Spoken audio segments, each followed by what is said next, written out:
আসসালামু আলাইকুম সম্মানিত ভিউয়ার্স।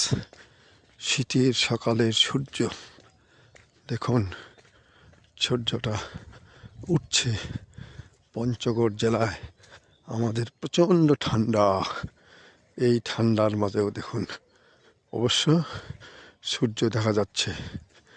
প্রিয় বন্ধুরা, নদীর সাইড দিয়ে হাঁটছি, ব্যায়াম করছি। আপনারা দেখছেন সকালবেলার সূর্য।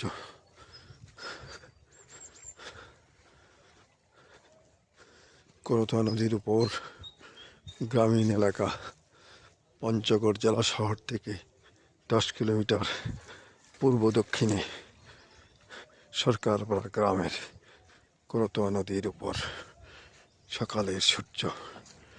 বন্ধুরা, আপনারা শীতের দিন সবাই ঘুমাচ্ছেন, দেখুন সকালের সূর্য। ধন্যবাদ।